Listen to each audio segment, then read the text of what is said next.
Hello friends, welcome back to our channel. Friends, आज की video का हमारा टॉपिक है एक पोएम सोलिटरी रीपर, जो कि विलियम वर्ड्सवर्थ के द्वारा लिखी हुई है। तो शुरू करते हैं आज का वीडियो।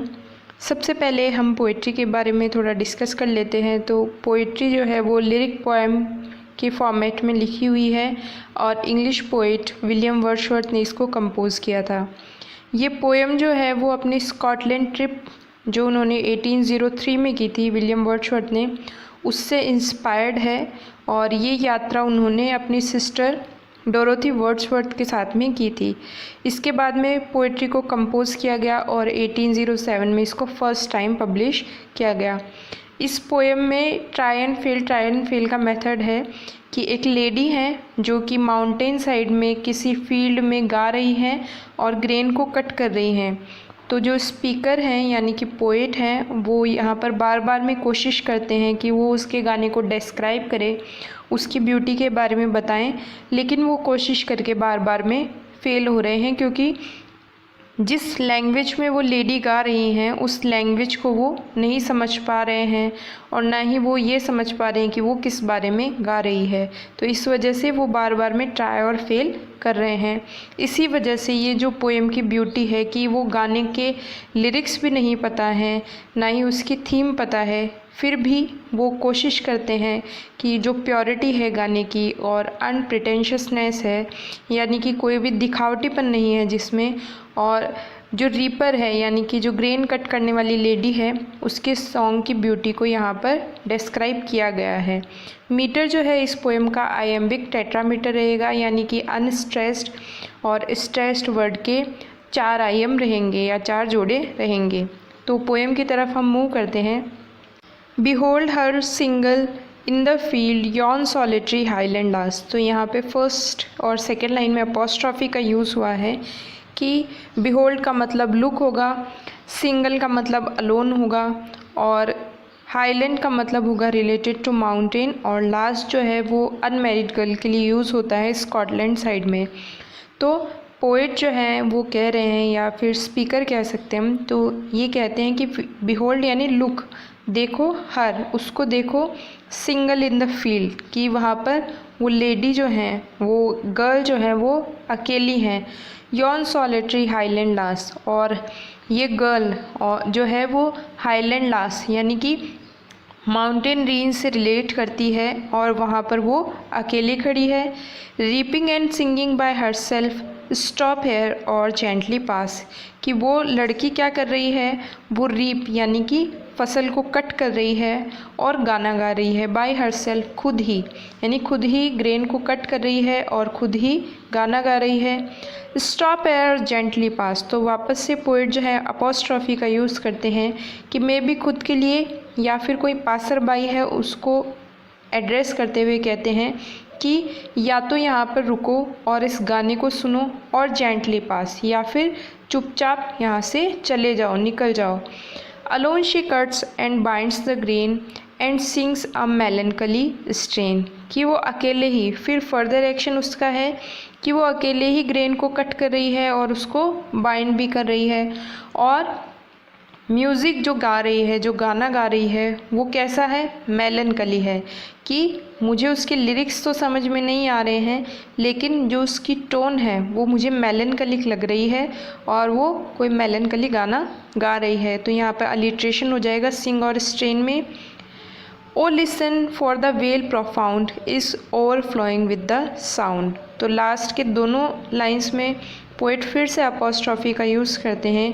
ओ लिसन, कि जो पासर बाई है उसको शायद कह रहे हैं पोएट कि सुनो, फॉर द वेल प्रोफाउंड, कि ये जो वेल का मतलब यहाँ पर वैली से हो जाएगा, कि ये जो वैली है ये बहुत ग्रेट नंबर में या बहुत ज़्यादा मात्रा में क्या है, ओवरफ्लो कर रही है विद द साउंड, कि उसके गाने से, उसके गाने की एको इतनी ज़्यादा बार हो रही है या बार बार रिपीट हो रही है वो साउंड, कि ये जो पूरी वैली है उसके गाने से भर चुकी है। तो यहाँ पर अपॉस्ट्रॉफी का यूज़ हो जाएगा ओ लिसन में और हाइपरबल का यूज़ हो जाएगा वेल प्रोफाउंड में, कि किसी भी पर्सन की आवाज़ इतनी ज़्यादा हो कि पूरी वैली या पूरी घाटी जो है उसकी आवाज़ से ओवरफ्लो करने लग जाए या बॉईल करने लग जाए। तो यहाँ पर ये स्टेंजा फिनिश होता है। नेक्स्ट में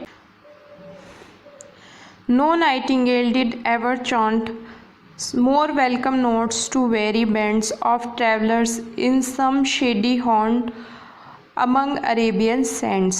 तो यहाँ पर पोइट जो हैं वो नाइटिंगेल बर्ड का डिस्क्रिप्शन दे रहे हैं और मेटाफर का यूज़ कर रहे हैं पूरे स्टेंजा में। मेटाफर का मतलब किसी क्वालिटी को किसी अदर पर्सन को रेफ़र कर देना। तो यहाँ पर नाइटिंगेल बर्ड की क्वालिटी है कि वो म्यूज़िकल नोट गाती है या अच्छा गाना गाती है, और इसकी क्वालिटी को रेफ़र किया गया है रीपर के सॉन्ग से। और यहाँ पर पोइट कह रहे हैं कि किसी भी नाइटिंगेल बर्ड ने ऐसा म्यूज़िक कंपोज नहीं किया होगा, ऐसा गाना नहीं गाया होगा। चैन का मतलब गाना, वेरी का मतलब थका हुआ। तो यहाँ पर किसी भी वेरी बैंड, वेरी का मतलब थका हुआ और बैंड का मतलब ग्रुप, कि किसी भी थके हुए ग्रुप के लिए ऐसा गाना नहीं गाया होगा किसी भी नाइटिंगेल बर्ड ने। और ये ग्रुप जो है वो किसका है? ऑफ ट्रैवलर्स, कि उन ट्रैवलर्स का है जो किसी शेडी प्लेस की हंट में, तलाश में ढूंढ रहे हैं अमंग अरेबियन सैंड, कि अरेबिया की जो रेत है उसमें वो किसी शेडी प्लेस में यानी कि किसी छायादार जगह में रिलैक्स कर रहे हो, और उनको वेलकम करने के लिए किसी भी नाइटिंगेल बर्ड ने ऐसा म्यूज़िक नहीं गाया है। तो यहाँ पर सेकेंड लाइन में वेलकम और वियरी में अलिट्रेशन है, और थर्ड लाइन में सम और शेडी में अलिट्रेशन हो जाएगा। फिर आगे a voice so thrilling never was heard in spring time from the Kuku bird, कि ऐसी ही सिमिलर आवाज़ जो कुकू बर्ड होता है, कोयल पक्षी होता है, उसने भी नहीं गाई। थ्रिलिंग का मतलब जो अंदर तक इंसान को टच करे, ह्यूमन सेंसेस को टच करे। तो ऐसा म्यूज़िक, ऐसी आवाज़, ऐसी मेलोडियस स्ट्रेन जो है वो कुकू बर्ड ने भी नहीं गाया स्प्रिंग टाइम में। स्प्रिंग टाइम का मतलब जब बारिश होती है तब कोयल पक्षी बोलता है, तो ऐसी आवाज़, ऐसी मेलोडी उसकी भी नहीं है। और ये जो कुकू बर्ड है ये क्या करता है? Breaking the silence of the seas among the farthest Hebrides, कि जो हेब्राइड्स नाम की जगह है वो एक आइलैंड्स का ग्रुप है।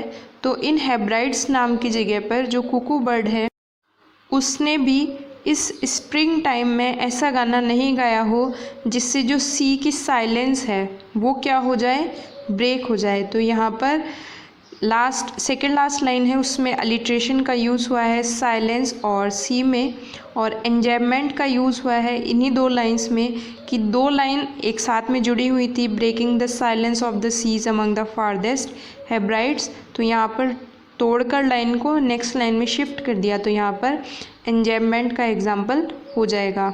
आगे next, will no one tell me what she sings, perhaps the plenty number flow for old unhappy far off things and battles long ago, कि क्या मुझे कोई भी नहीं बताएगा।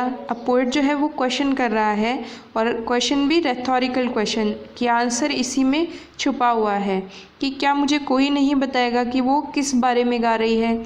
और रेथोरिकल क्वेश्चन का मतलब आंसर इसी में छुपा हुआ है, तो आंसर ये है कि नहीं, कोई नहीं बताएगा, क्योंकि वहाँ पर कोई प्रेजेंट ही नहीं है। फिर परहैप्स, कि शायद जो नंबर, जो सोरोफुल गाना वो गा रही है वो क्या है, किस बारे में है? फॉर ओल्ड, कि पुरानी किसी बात या अनहैप्पी थिंग के बारे में वो गा रही है, या फिर उसके गाने का सब्जेक्ट जो है वो ये हो सकता है कि पुराने टाइम में जो बैटल्स हुई होंगी उनके बारे में शायद ये गा रही है।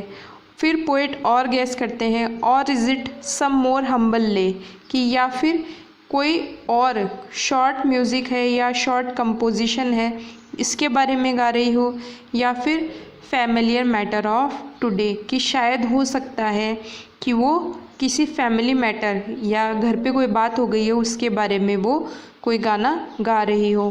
फिर और पोइट फर्दर गैस करते हैं, सम नेचुरल सोरो, लॉस और पेन, कि हो सकता है कि कोई कैलेमिटी आई हो, नेचुरल कैलेमिटी, जैसे कि अर्थक्वेक है, वॉल्केनिक एरप्शन है, तो ऐसी कोई चीज़ें आई हों जिसकी वजह से उसको काफ़ी ज़्यादा लॉस हुआ हो, उसकी फैमिली को, या फिर वो किसी पेन में हो। That has been and may be again. और ये जो पेन है या ये जो लॉस है वो पहले हो चुका है और शायद से दोबारा होगा। तो शायद ये इनमें से कोई सब्जेक्ट रहा होगा इसके गाने का। तो बार बार में पोइट रेथोरिकल क्वेश्चन करते हुए इन बातों को पूछते हैं। तो सेकंड लाइन में यहाँ पर जो परहैप्स और प्लेनेटिव है यहाँ पर अलिट्रेशन हो जाएगा और बाकी 3 जगह यहाँ पर रेथोरिकल क्वेश्चन हमें देखने को मिलेगा। आज का लास्ट स्टेंजा है इस पोएम का। Whatever the theme, the maiden sang as if her song could have no ending। कि चाहे उस मैडन के, उस अनमैरिड गर्ल के गाने की थीम कोई भी हो, कि मैंने जो गैस की है उनमें से हो या उनके अलावा कोई भी थीम हो, लेकिन उसका गाना ऐसा है, उसका म्यूज़िक ऐसा है कि उसकी कोई एंडिंग नहीं है, यानी कि वो नेवर एंडिंग सॉन्ग है। I saw her singing at her work. कि मैंने देखा कि वो कहाँ पर गा रही है, जब वो काम कर रही है तब वो गा रही है। तो आई यहाँ पर यूज़ हुआ है, आई माई ऐसे वर्ड्स जहाँ पर यूज़ होते हैं वहाँ पर ऑटोबायोग्राफिकल नोट आता है। And over the sickle bending, और फिर जब काम कर रही थी तब मैंने देखा उसको, तब गा रही थी। और जब मैंने देखा सेकेंड टाइम उसको, तब वो सिकल यानी कि जो हंसिया होता है जिससे जो ग्रेन्स है उसको कट किया जाता है, और उस ग्रेन को कट करते टाइम जब वो बेंड हो रही थी, झुकी हुई थी, तब भी वो गाना गा रही थी। आई लिसन्ड मोशनलेस एंड स्टिल। कि मैंने उसके गाने को सुना मोशनलेस यानी कि एक जगह खड़े होकर। And as I mounted up the hill the music in my heart I bore. कि जब मैं माउंटेन्स के ऊपर चला गया तब उस म्यूज़िक को मैंने अपने हार्ट में क्या कर लिया, बोर यानी संभाल लिया या सेव कर लिया। Long after it was heard no more. कि इसके बाद में, क्योंकि ये सॉन्ग जो है माउंटेन्स पे जब मैं क्लाइंब कर चुका था तब ये सॉन्ग जो है मेरे कानों को सुनाई नहीं दे रहा था। तो यहाँ सेकेंड लास्ट लाइन में भी ऑटोबायोग्राफिकल नोट है। और अलिट्रेशन का अगर हम एग्जाम्पल देखें तो म्यूज़िक और माई में अलिट्रेशन हो जाएगा। तो यहाँ पर आकर हमारी ये पोएम फिनिश होती है। आई होप आपको ये पोएम समझ में आई होगी। Thank you for watching this video. मिलते हैं आपसे नेक्स्ट वीडियो में। Till then bye bye.